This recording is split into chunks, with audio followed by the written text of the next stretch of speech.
दोस्तों, फिलिस्तीन में जो कुछ हो रहा है उसको दुनिया न सिर्फ ये कि देख रही है बल्कि दुनिया समझ भी रही है। और दुनिया में जो लोग रहते हैं ना, हम और आप जैसे लोग, वो लोग भी अब इस बात को महसूस कर रहे हैं कि दरअसल हो क्या रहा है, कौन गलत रास्ते पर और कौन सही, कौन दरअसल जुल्म कर रहा है और कौन जालिम बन गया और कौन मजलूम।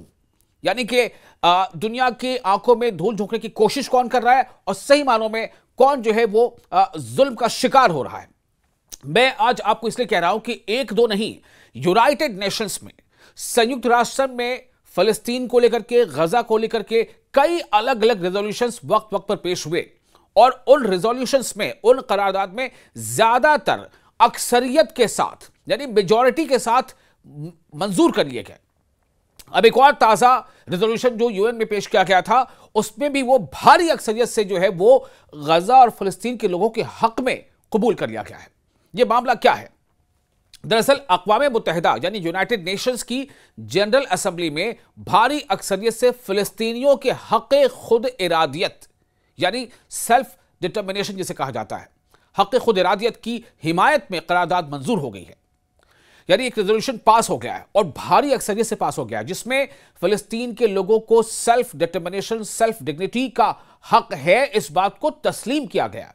यानी ऐसा नहीं है कि फिलिस्तीन जो है बस कुछ लोग हैं, कुछ इलाके में रहते हैं, कोई चाहे उस पर हमला कर दे, कोई चाहे उसको वहां से भगा दे, कोई चाहे वो ये कहे कि तुम जगह खाली कर दो, जैसा कि इसराइल करता चला आ रहा है। तो यूनाइटेड नेशन की जनरल असेंबली ने पीर के रोज यानी मंडे के दिन एक करारदाद मंजूर की, जिसमें गैर मशरूत तौर पर यानी अनकंडीशनल फिलिस्तीनी अवाम के हक खुद इरादियत को तस्लीम किया गया। यह करारदाद वाज़ेह अक्सरियत के साथ मंजूर हुई, जो बैनुल-अक़वामी सतह पर फिलिस्तीनी क़ज़िये के बढ़ते हुए हिमायत को जाहिर करता है। तो इस रेजोल्यूशन से यह साफ हो जाता है कि फिलिस्तीन के हक में लोग अब बोलने लगे हैं और यही वजह है कि अलग अलग मुल्कों के लोगों का दबाव इतना पड़ रहा है उनकी हुकूमतों पर कि वो हुकूमतें, वो क़यादतें जब यूएन में ऐसी कोई रेजोल्यूशन में वोटिंग की बारी आती है तो फिलिस्तीन के हक में वोट करते हैं, न कि इसराइल के हक में। अब आपको बताते हैं कि इस करारदाद में, इस रेजोल्यूशन के पास होने में कितने मुल्क, कितने देश फिलिस्तीन के हक में थे और कितने इसराइल के हक में थे। मैं किसी इंसान की बात नहीं कर रहा, देशों की बात कर रहा हूं, जो कई हजारों, लाखों, करोड़ों से मिलकर कोई देश बना होता है। इस करारदाद के हक में 164 मुल्कों ने वोट दिया। कितने मुल्कों ने? 164। इस करारदाद के हक में यानी इसको हां बोलते हुए कि हां, इसे माना जाना चाहिए, फिलिस्तीनियों को भी अपने इलाके में, अपने मुल्क में रहने का हक है, उन्हें भी सेल्फ डिग्निटी, डिटर्मिनेशन का हक है। हां है, इस बात को पर हामी भरते हुए इसके पक्ष में 164 मुल्कों ने वोट दिया, जबकि सिर्फ 8, 1 2 3 4 5 6 7 8, सिर्फ 8 मुल्क ऐसे थे जिन्होंने इसके विरोध में वोट किया, इसकी मुखालफत में वोट किया। और इन 8 मुल्कों में कौन है? मेरे ख्याल से आप भी अब आप तक तो समझ ही गए होंगे इन 8 मुल्कों में कौन है जिन्होंने इसका विरोध किया। पहला नंबर इसराइल, दूसरा America, Micronesia, Argentina, Paraguay, Papua Guinea, New Guinea, Palau और नारू। ये वो 8 मुल्क हैं जिन्होंने इस करारदाद के मुखालिफत में वोट दिया।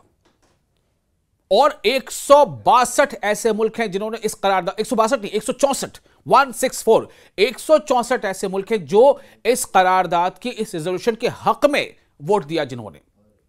तो ये बहुत बड़ी बात है ना, ये बहुत बड़ी बात है। और आपको ये बता दें कि और 9 मुल्क ऐसे हैं, 9 ऐसे मुल्क हैं जिन्होंने वोटिंग में खुद को शामिल नहीं किया। यानी ना तो उन्होंने वोटिंग इस करारदाद के हक में, ना इसके विरोध में, बल्कि उन्होंने वोटिंग में हिस्सा ही नहीं लिया। तो वो कौन कौन से मुल्क हैं वो भी आपको बता देता हूं। इनमें है Ecuador, Togo, Tonga, Panama, Fiji, Cameroon, जजायर, मार्शल, सामोआ और जुनूबी सूडान। ये वो मुल्क है जिन्होंने इस वोटिंग में हिस्सा नहीं लिया। अब आपको बताते हैं कि इतनी बड़ी हिमायत दरअसल फिलिस्तीनियों के हक में इसलिए भी है कि देर सवेर ही सही, लेकिन यह बात लोगों तक पहुंचने लगी कि दरअसल इसराइल किसी न किसी बहाने से फिलिस्तीनियों को उसके अपने मुल्क में रहने के हक से दूर करना चाहता है।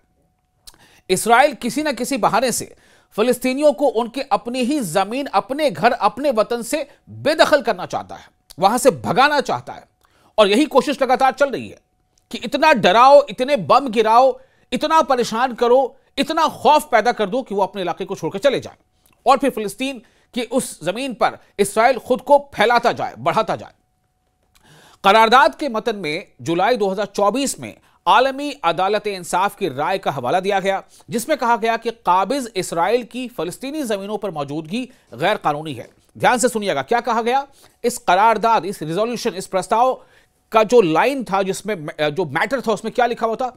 इसमें जुलाई 2024 में आलमी अदालत इंसाफ, इंटरनेशनल कोर्ट ऑफ जस्टिस की राय का हवाला दिया गया कि इंटरनेशनल कोर्ट ऑफ जस्टिस ने भी अपनी एक राय दी है। वो राय क्या है, जिसमें कहा गया कि काबिज इसराइल की फलस्तीनी जमीनों पर मौजूदगी गैर कानूनी है। काबिज इसराइल की फलस्तीनी जमीनों पर मौजूदगी गैर कानूनी है और इसे फौरी तौर पर खत्म किया जाना चाहिए। यह इंटरनेशनल कोर्ट ऑफ जस्टिस का अपना यह ऑब्जर्वेशन था, क्योंकि यह फलस्तीनी अवाम के हक खुद इरादियत पर शदीद मनफी असर डालती है। क्यों इसे खत्म करना चाहिए? क्यों इसराइल को फलस्तीनी इलाके से पीछे हट जाना चाहिए, अपने कब्जे को खत्म करते हुए वहां से बेदखल होना चाहिए? क्यों? इसलिए कि ये फलस्तीनी अवाम के हक खुद इरादियत पर शदीद मनफी असर डालती है, नेगेटिव इंपैक्ट डालती है। अगरचे जनरल असेंबली के फैसले कानूनी तौर पर लाजमी नहीं होते, यह आलमी बिरादरी के सियासी रुझानात और मौक़िफ़ की एक अहम निशानी है। यानी और काबिज इसराइल की फलस्तीनी ज़मीनों पर मुसलसल कब्जे के बायस इसे बैनुल अक़वामी महाफिल में बढ़ती हुई तन्हाई का वाज़ेह इशारा भी देता है और इजहार भी है। यानी कि सीधे तौर पर यह कानून तो नहीं बन जाता यूनाइटेड नेशन की जनरल असेंबली में अगर ऐसा कोई रेजोल्यूशन पास होता है तो, लेकिन यह जरूर होता है कि इससे एक पता चलना शुरू होता है, इससे यह मालूम होता है, एहसास होता है कि दुनिया के ज्यादातर मुल्क अब किस तरफ खड़े हैं, वो अपनी पॉलिसी कैसी बनाएं। अगर दुनिया के ज्यादातर मुल्क ये मानते हैं कि फिलिस्तीनियों के साथ जुल्म हो रहा है, तो फिर क्या वो अपनी पॉलिसी ऐसी बनाएंगे कि जिसमें इसराइल को ज्यादा मदद हो? नहीं बनाएंगे। होना तो ये चाहिए। अगर दुनिया के ज्यादातर मुल्क ये मानते हैं कि इसराइल कहीं ना कहीं फिलिस्तीन के लोगों को अपने ही वतन से बेदखल करना चाहता है, उन्हें जबरदस्ती अपनी सरजमीन, अपना वतन, अपने बाप दादा की जमीन, अपने घर मकान को छोड़कर वहां से जाने पर मजबूर करना चाहता है, तो क्या वो इसराइल का हक देंगे, इसराइल का साथ देंगे या फिलिस्तीनियों का? अगर वो करारदाद में, रेजोल्यूशन में, यूनाइटेड नेशंस के जनरल असेंबली में इस बात के हक में है कि फिलिस्तीनियों के साथ इंसाफ होना चाहिए, तो फिर क्या उनकी पॉलिसी इसराइल की फेवर की बनेगी? नहीं बनेगी। होना तो ये चाहिए, लेकिन होता क्या है? और इसीलिए देखिए, अभी जो जंगबंदी जो जारी है उसमें भी ये माना जा रहा है कि जिस तरह से लगातार इसराइल के खिलाफ दुनिया के ज्यादातर मुल्कों में, यहां तक कि यूरोपियन कंट्रीज में, अमेरिका में भी, बर्र सगीर में भी, यानी कि जो इंडिया, पाकिस्तान जो कॉन्टिनेंट है और आपके बांग्लादेश, इन सभी यहां भी बड़े पैमाने पर लोग सड़कों पर आ रहे थे और इसराइल के खिलाफ में नारेबाजी कर रहे थे, इसराइल के खिलाफ में आवाज बुलंद कर रहे थे, इसराइली प्रोडक्ट और कंपनियों के खिलाफ आवाजें बुलंद कर रहे थे। उसका नतीजा यह हुआ था, और यूरोपियन नेशन का तो आपने देखा, यूरोपियन कंट्रीज में किस तरह से, चाहे वो स्पेन हो, चाहे जर्मनी हो, चाहे इटली हो, वहां क्या हालात बन गए थे। यहां तक कि ऑस्ट्रेलिया में भी जबरदस्त जो है लोग सड़कों पर निकल रहे थे और गुस्सा जो है उनका इसराइल के खिलाफ फूट रहा था। इसी दबाव का नतीजा था कि डोनाल्ड ट्रंप को भी ये एहसास करते हुए मानना पड़ा कि इसराइल को हमले गजा पर रोक देने चाहिए।